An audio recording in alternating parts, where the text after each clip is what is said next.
E infelizmente nós estamos vivendo tempos estranhos, que chegamos a ter aqui acontecimentos como aquele que devem ser esquecidos da nossa história, porque além de nos envergonhar, nos obriga a sermos enérgicos para evitar que episódios como aquele voltem a acontecer. Mas Vossa Excelência contribui para a censura que o Poder Executivo quer impor sobre o povo brasileiro.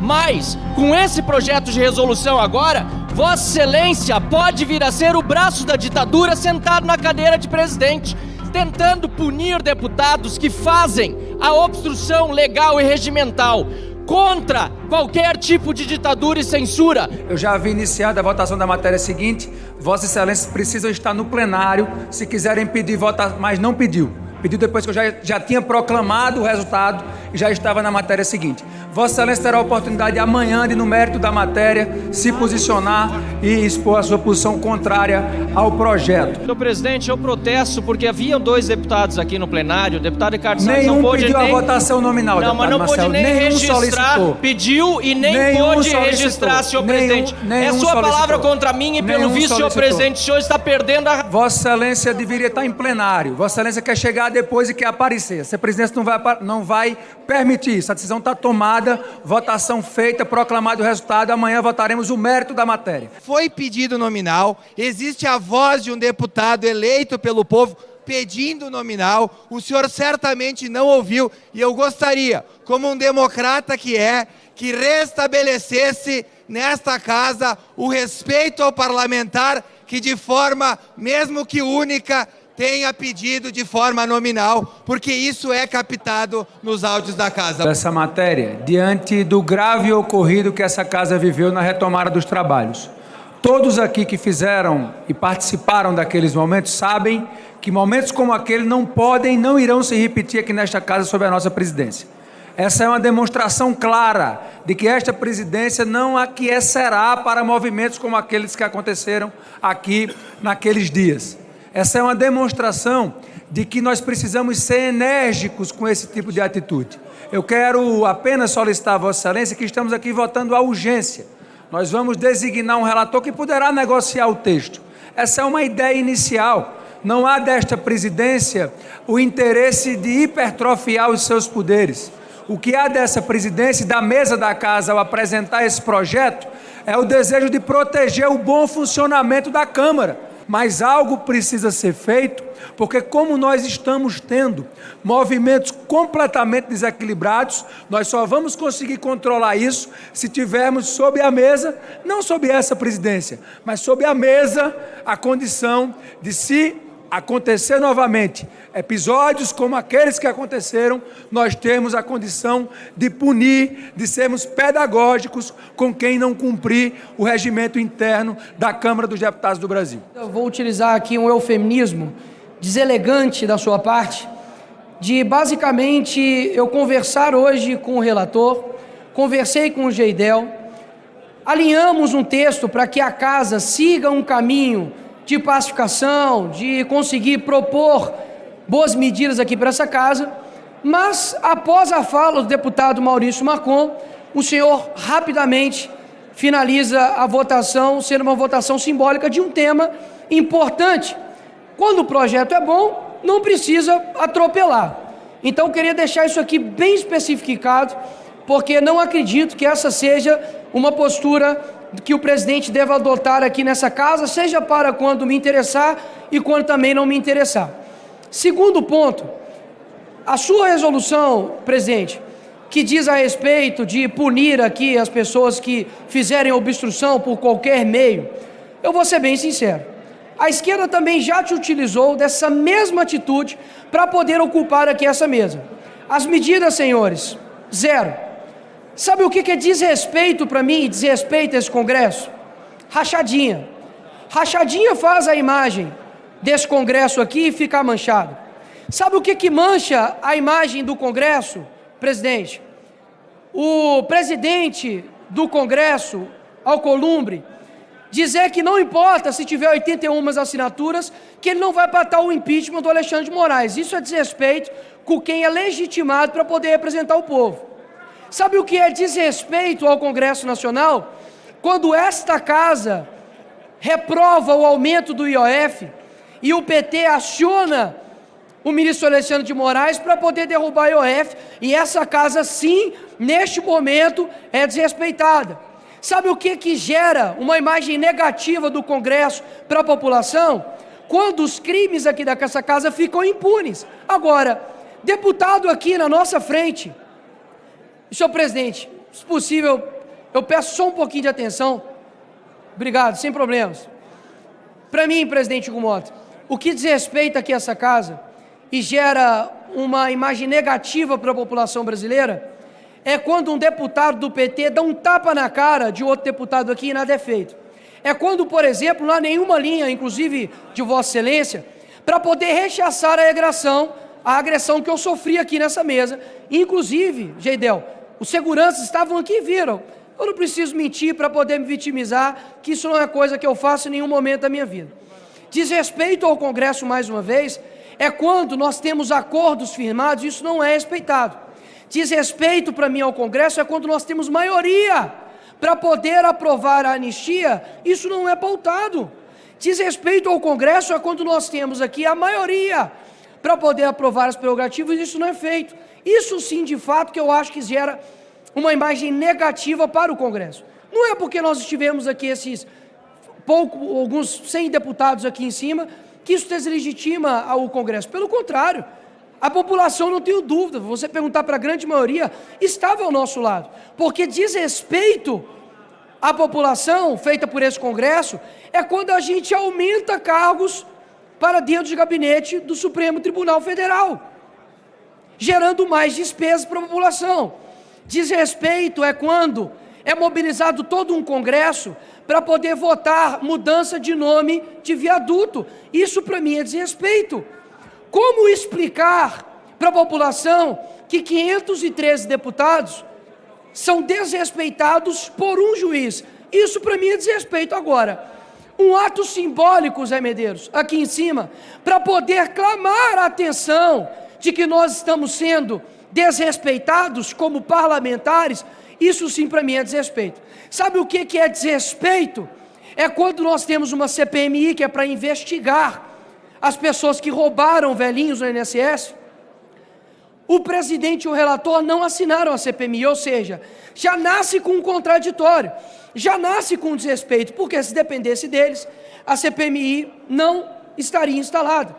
Para mim, desrespeito é quando há uma chantagem por parte do Supremo Tribunal Federal sobre nós parlamentares, porque é bom relembrar que na eleição de presidente do Congresso, existiu ministros do STF que ligaram e chantagearam os senadores para poder votar no Alcolumbre e também no Pacheco. Sabe o que é desrespeito para mim? Quando a Constituição, deputada Bia Kicis, está dizendo todo o poder emana do povo e o povo de fato é desrespeitado. Então vamos colocar de verdade aqui os pingos nos is e saber quem desrespeita quem. Aqui em cima estavam milhões de votos sendo representados. O senhor, presidente Hugo Mota, é deputado assim como todos nós, e cada um aqui tem um voto. Tem um voto, Gediel. E eu fiz o meu papel, por exemplo, de conversar contigo. E espero que amanhã, conversando a matéria, a gente alinhe para poder votar no projeto que, de fato, consiga ajudar as crianças e adolescentes e protegê-las. O que eu não aceito, e o que eu acho que de fato é um desrespeito, é se utilizar rapidamente de uma votação simbólica para suprimir a discussão de um tema importantíssimo. Porque para mim é contraditório. Precisamos discutir um tema muito importante para o país, sem ter discussão. Isso para mim não é diálogo, isso para mim não deve ser como as coisas devem ser tocadas. E quero aqui deixar, para poder finalizar, um ponto muito importante. Não falo isso aqui em nome da direita, em nome de nenhum espectro político. Eu falo isso aqui em nome da defesa do Congresso. O Congresso está sendo desrespeitado, o Congresso já perdeu a sua legitimidade, e se nós não tomarmos uma posição, nós continuaremos subjugados. Eu dei o meu voto ao presidente Hugo Mota, assim como a maioria também do PL, mas hoje tenho a sensação de que, se não tomar nenhuma atitude em respeito a esse Congresso, a validação e a confiança minha cairá por terra. Até mesmo porque as pautas importantes para o povo brasileiro não estão sendo discutidas. É muito fácil adiarmos uma discussão, uma votação sobre a vida das pessoas, porque não é nossos tios, não são os nossos primos, nem as nossas avós, nem os nossos filhos, nem pais. Mas cada dia que esta casa adia a discussão da anistia para quem precisa, vocês estão dizendo que para isso é adiável. Mas para poder discutir um projeto que em partes pode ser utilizado pela esquerda para perseguir opositores, isso daí é inadiável. Isso, se para mim, senhor presidente, é desrespeito ao Congresso. Nós estamos perdendo o nosso poder como parlamentares ilegítimos do povo. É isso que eu quero deixar registrado e deixar bem claro. Graças a Deus, não tenho o rabo preso para poder denunciar, para poder falar contra, expor fatos de ninguém aqui nessa casa. E ninguém ficará impune da verdade que o Brasil merece saber. Obrigado, senhor presidente. A gente nem precisa mais do judiciário para cometer abuso contra a gente. Porque agora o próprio legislativo vai cometer, com um poder imperial de um presidente da Câmara dos Deputados, com um projeto de resolução, suspender o mandato de um parlamentar monocraticamente.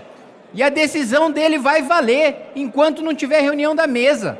Gente, isso não existe em nenhum parlamento do mundo democrático. Um presidente da Câmara dos Deputados concentra em si o poder de, liminarmente, monocraticamente, suspender um parlamentar. E veja, eu escutei preocupações aqui de parlamentares de esquerda.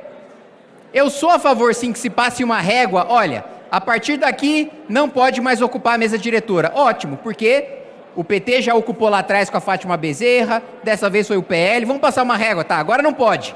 Ótimo, podemos fazer isso.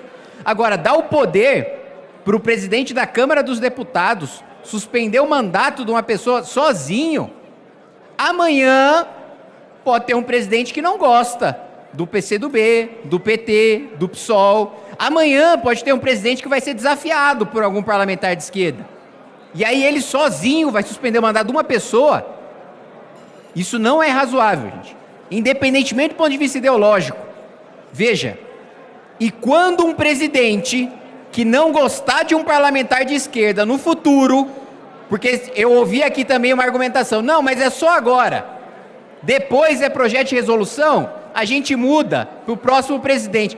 Qual presidente da Câmara vai abrir mão do poder de monocraticamente suspender o mandato de um parlamentar?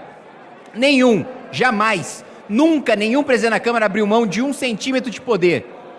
Está de ordem para fazer questão de ordem. Se for sobre a questão da votação da matéria anterior, a matéria está vencida, não vou dar o direito de votação. Já encerrei. Eu tenho direito de fazer a questão de ordem. Não, já encerrei, pelo amor tá? de Deus. Senhor presidente, artigo 186 do Regimento Interno estabelece que o processo nominal será utilizado nos casos em que seja exigido quórum especial de votação. Regime em tramitação de urgência exige um quórum especial. Portanto, está vinculado a uma apreciação como essa a orientação. Tem que ter um processo nominal. Obrigado. E não foi feito, presidente.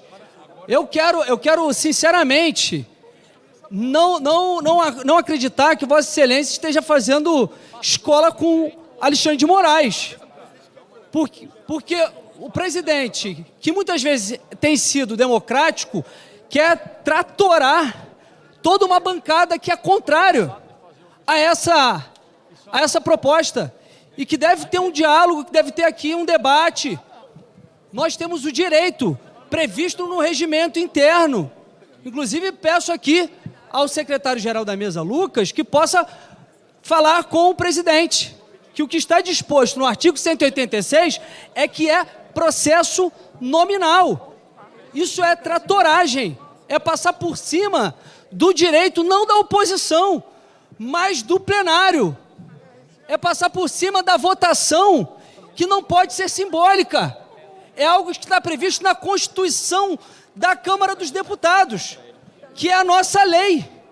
Isso não é discricionário. Não cabe ao presidente decidir se, nesse momento, ele deve fazer uma votação simbólica quando que está previsto na nossa lei é que será, porque é uma votação em que se exige quórum especial de votação. Por isso, senhor presidente, eu peço aqui que o presidente possa reconsiderar, acolher a minha questão de ordem e votar o regime de urgência, porque todos queremos aqui, eu não tenho problema algum, nós não temos problemas em perder o voto, não temos, mas temos problemas, sim, com atos que estejam impedindo o nosso direito de, enquanto oposição, de fazermos valer as nossas prerrogativas, de inclusive dizer que não somos favoráveis a esse projeto. Como nós ficamos com o nosso eleitor que exige de nós um posicionamento a respeito disso, é nosso direito. Peço aqui, senhor presidente, assim como no PRC, como Vossa Excelência pede um voto de confiança, pedimos aqui também que possa atender o nosso pleito para o merecimento da confiança mútua. Senhor presidente, eu gostaria de pedir a vossa atenção, senhor presidente. É possível ou não? Senhor presidente, é possível ter a vossa atenção? Senhor presidente, eu conheci Vossa Excelência já no meu primeiro mandato. Nunca tinha sido político. Entrei na política com a intenção de fazer diferente. Comecei o ano de 2019 sendo processado por minha fala aqui no plenário e por uma atitude minha ao participar de uma manifestação democrática. Esse processo durou mais de um ano e, ao final, ele foi extinto. Ninguém me disse assim, desculpa, foi sem querer. Senhor presidente, nós estamos trabalhando como deputados federais e estamos tendo, a cada momento que se passa, desconsiderado o artigo 53 da Constituição Federal. Eu concordo com Vossa Excelência que o que aconteceu aqui na mesa do plenário naquele dia não pode se repetir. Mas a ação que vai ser feita para que isso não se repita, ela precisa obedecer à Constituição Federal. Porque nós estamos aqui lutando, senhor presidente, eu gostaria de pedir para concluir. Nós estamos lutando pela Constituição Federal. Nós estamos construindo novas alterações na Constituição. Nós estamos construindo leis que possam fazer melhor reger esse nosso Brasil. Isso está sendo difícil, presidente, porque a cada momento aqui, deputados e senadores somos obrigados a aguentar a goela abaixo uma decisão vinda ou do Executivo ou do Judiciário. Nós temos inúmeros casos aí que não poderiam se repetir, como, por exemplo, senhor presidente, o 8 de janeiro. O 8 de janeiro não pode nenhuma se repetir, senhor presidente. Mas o remédio aplicado contra aqueles patriotas foi tão amargo e está sendo tão amargo quanto esse que Vossa Excelência está querendo aplicar contra nós aqui hoje. Eu deixo somente uma luz de possibilidade para que a gente possa resolver isso daí. É que, como o senhor não vai votar o mérito hoje, que a gente possa discutir ao longo do mérito para evitar que o artigo 53 seja rasgado como está sendo feito. Presidente, eu estou pedindo um minuto como exceção. Deputado Eli, um minuto, Vossa Excelência, para falar. Presidente, o senhor sabe do carinho e do respeito que eu tenho por Vossa Excelência. Eu já fiz um pronunciamento ali um tanto assustado ao perceber que é um tsunami de decisões que se tornam muito poderosas em detrimento. Eu queria pedir o tempo, a atenção de Vossa Excelência, presidente. Atenção de Vossa Excelência. Eu já fiz um registro, presidente. Eu estou preocupado com o Brasil. Eu estou ouvindo a voz das ruas. A sociedade cada dia mais reage dizendo, olha, o que é que vocês estão fazendo em Brasília? Eu não posso, presidente, pegar um fato isolado e colocar numa legislação que vai servir para hoje, para daqui um ano, para daqui 10 anos. Isso é extremamente grave. Hoje a esquerda comemora, mas eu já vi eles fazerem coisas piores aqui. Eu acho que essa casa precisa de compreender que a autofagia é a autodestruição do poder. Eu estou clamando pelo espírito democrata e Vossa Excelência, que tanto no seu pronunciamento citou Ulisses Guimarães. É um tempo que Deus lhe deu aí. Por favor, vamos fazer um resgate e não vamos deixar os deputados em polvorosa por posições que tem aqui. É um pedido que eu faço. Presidente, muito obrigado. Senhor presidente, essa casa é a casa do povo. É a maior representação da democracia que existe no Brasil. Aqui estão representados os votos de todos os brasileiros. Aqui um deputado não é um deputado. Aqui ele representa milhares de pessoas. Essa casa aqui é uma casa que tem que ter o cuidado de preservar a democracia. E a democracia, não posso ter um presidente, nesse momento, senhor presidente, o senhor é uma pessoa que eu gosto, que eu tenho afeto, e eu sei que é recíproco. Agora, qualquer outro presidente que não goste de mim, ele vai pensar, qualquer deslize ou qualquer atitude que eu tomar diferente, eu vou ser punido. Poderia ser punido por um presidente que, por ser de outro partido, porque não gosta de mim. Por isso que essa casa tem os freios, os contrapesos de ter um julgamento justo na comissão. Que pode acontecer com qualquer um, não é agora. Não é porque o presidente é Hugo Mota, mas qualquer outra ocasião, se tiver um presidente que não gosta de um deputado ou não gosta de outro, pode cometer uma agressão, suspendendo o deputado, punindo o deputado, sem ele ter direito de defesa. O direito de defesa é coisa básica da democracia. Deputado Orlando Silva, 1 minuto. Presidente, eu queria pedir 1 minuto da sua atenção, presidente, porque é sobre esse projeto de resolução. Eu reconheço que Vossa Excelência tem razão quando busca medidas para afirmar a democracia da casa, para afirmar o regimento da casa, que tem que valer contra todos. O regimento tem que ser aplicável a todos nós. Mas, presidente, em defesa do exercício da presidência dessa casa, presidente, eu quero fazer um apelo a Vossa Excelência para refletir sobre a concentração de poder nas mãos do presidente para tomar uma decisão, que é uma decisão muito dura, uma decisão muito forte, que impacta sobre o exercício do mandato parlamentar. A mesa é um núcleo muito reduzido de parlamentares. Hoje, nós temos capacidade, pela tecnologia, de reunir. Para concluir, presidente, nós temos possibilidade, pela tecnologia, de reunir a mesa de modo célere e termos uma deliberação da mesa acerca de momentos graves da casa, como que nós vivemos na semana passada. Por isso que o apelo que faço, presidente, é nós reavaliarmos essa decisão do presidente ad referendo. Tudo mais, eu estou de pleno acordo. Só que reunir a mesa é possível. E a hipertrofia da presidência, para concluir mesmo, agradeço a sensibilidade de Vossa Excelência, porque não podemos tomar uma decisão em função dos sabores da circunstância. Hoje, eu estimo que o presidente Hugo Mota use esse poder com parcimônia. Amanhã eu não sei quem será o presidente, e eu não quero que seja ao arbítrio que possa produzir arbitrariedades. É o registro e o apelo que eu faço para Vossa Excelência. Um saco preto. Esse é o futuro do amigão do Lula, Nicolás Maduro, narcotraficante, violador dos direitos humanos e ditador da Venezuela. Os Estados Unidos movimentaram até agora 3 destroyers e um submarino nuclear com mísseis teleguiados, além de 4.000 marines para a costa venezuelana, sob pretexto de livrar o país do narcotráfico.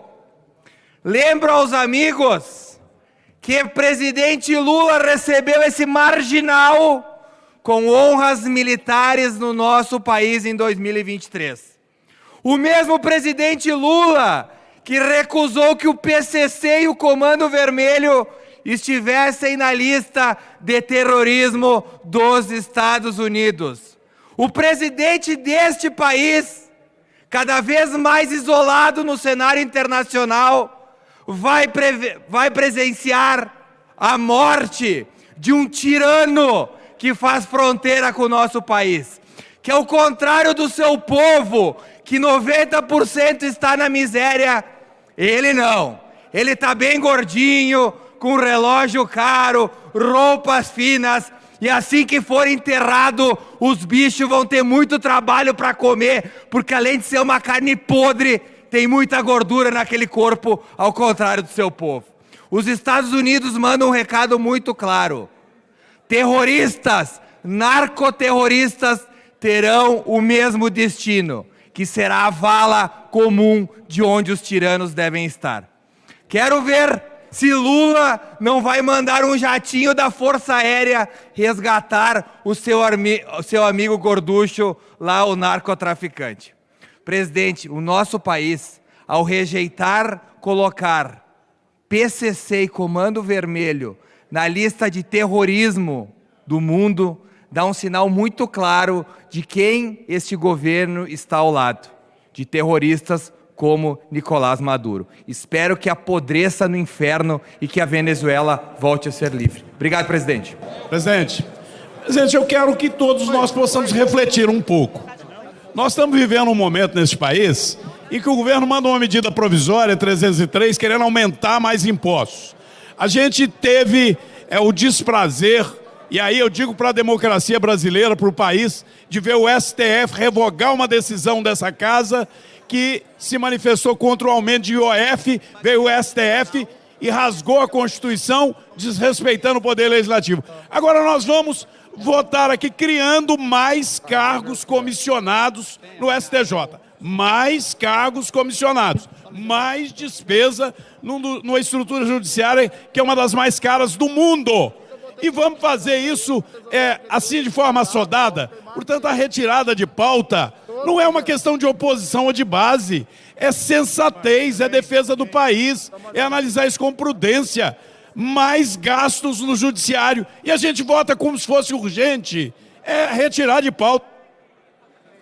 Tem a palavra, Vossa Excelência. Muito obrigado, presidente. Gostaria de pedir que a nossa fala pudesse ter repercussão na Voz do Brasil. Inicialmente, gostaria de destacar a lamentável condução do pagamento das emendas parlamentares neste ano de 2025. Eu estou com aproximadamente 15% somente das minhas emendas pagas, previstas para esse ano, já está terminando o mês de agosto. Esse valor corresponde somente às emendas da saúde. Então, realmente, o governo desse presidente que está aí sentado na cadeira, ele não está fazendo por merecer o nome de gestor. É traumatizante para os prefeitos, principalmente, porque as emendas, elas representam o dinheiro do povo que volta para o povo. Então, quando se bloqueia a emenda, está se bloqueando o recurso que é para chegar, para ajudar na administração municipal, que está, sim, sofrendo reduções do Fundo de Participação do município. Gostaria também, senhor presidente, de destacar a fala do meu colega deputado Gilberto, lá da Paraíba. A Paraíba tem estradas, talvez 3 ou 4 vezes melhores que as estradas do Rio Grande do Norte. As nossas estão um caos. Tanto as estradas levadas pelo DENIT federal, quanto as estradas levadas pela governadora Fátima. É lamentável isso daí. A gente precisa trabalhar muito mais para tentarmos colocar recursos para que as estradas federais também possam ser concluídas. Mas mesmo assim, há 2 anos atrás, a governadora Fátima retirou o recurso que era da emenda de bancada, que era para concluir a reta Tabajara, que é um setor importantíssimo na saída de Natal para a região de Fortaleza, a área norte do estado, e simplesmente esse dinheiro nunca voltou e a obra está paralisada. É triste. Eu gostaria de dizer para cada um dos potiguares, quando passarem em Macaíba, na reta Tabajara, agradeçam a governadora Fátima pelo atraso das obras e pelo engarrafamento infinito que sempre tem naquela região. E para concluir, senhor presidente, gostaria de lembrar a todo o Brasil que amanhã nós teremos a instalação da CPMI e do INSS. Vejam só, se tivesse envolvimento de alguém da direita, já teria gente presa, denúncias, cartazes aqui da esquerda dizendo ladrão do INSS. Mas não tem. Por quê? Porque os maiores roubos aconteceram entre 23 e 24, exatamente nesse governo do Lula. E o pior, lamento muito, eu até achava que a Procuradoria-Geral da República teria um trabalho isento nessa hora da investigação aqui do roubo, do escândalo do INSS, do roubo dos velhinhos. E, infelizmente, não está acontecendo. Já liberaram o ministro e liberaram também o presidente do INSS. E liberaram o irmão do presidente da República, que é o presidente do maior sindicato envolvido nessa confusão toda. Para concluir, senhor presidente, o rombo do INSS não pode ser coberto com recursos do orçamento. E já estão fazendo isso para pararem com as ações judiciais. Ora, mas o que está acontecendo? E cadê a devolução do dinheiro? Vão fazer igual a Lava Jato? Que o dinheiro que foi roubado agora está sendo entregue de volta para os ladrões? Não é possível isso daí. É inaceitável isso daí. Bem, lamento a própria Advocacia Geral da União, que recusou ações contra o sindicato do irmão do Lula. E se não bastasse isso tudo, senhor presidente, o que eu não consigo aceitar de maneira nenhuma, e me dirijo aqui ao presidente dessa casa, tem indicado para a comissão, para a presidência da comissão, um deputado federal que não assinou. Deputado Sérgio, veja só o absurdo. O cara vai ser o relator da CPMI, mas ele não assinou a abertura da CPMI. Tinha que ser eu, tinha que ser alguém que assinou. Não é possível isso daí. A gente não pode aceitar, nem que faça parte da CPMI, alguém que não assinou para que ela fosse aberta. Então, o Brasil e o mundo esperam, doutor Calil, que a gente tenha uma explicação sobre esse roubo dos velhinhos e das velhinhas. Porque, para mim, só tem um carimbo na testa de alguém. Lula da Silva, presidente da República. É uma pena a gente ter esse empreendimento do mal, porque o PT conseguiu criar o empreendimento do mal, roubar os velhinhos. Muito obrigado, presidente. Senhor presidente. Presidente. Muito obrigado. Eu quero aqui agradecer o prefeito Fábio Alessio, de Ubiratã, do Paraná, sua esposa, Luciane, vereadora. Eu faço registro porque ele era muito amigo do Caíto Quintana. Caíto Quintana foi deputado no Paraná, deputado estadual, foi secretário de Estado várias vezes do governo do governador Requião. Agora, do nada, decidem, através de um projeto, censurar a rede social usando crianças e adolescentes como escudo para esse absurdo. Para quem nos acompanha de casa, eu pergunto: vocês realmente acham que o governo Lula, que há 2 meses atrás votou contra o aumento da manutenção de marginais na cadeia, está preocupado com a questão das crianças? Ou vocês acham que eles estão usando esse projeto para censurar as redes sociais? O projeto tem pontos positivos, é verdade. Mas dentre eles, presidente, tem a criação de um comitê, sabe-se lá de onde, gerido pelo governo Lula. E o governo vai decidir, entre outras coisas, se deve ou não derrubar contas e plataformas, de forma não judicial. Quero alertar aos colegas que o avanço da censura no nosso território tem sido escrachadamente defendido pela esquerda. E esse projeto, se não for feita correções, vai nesse sentido. Estejam preparados para responder às suas bases e a responder a quem está lutando bravamente contra a censura, porque vocês serão cobrados.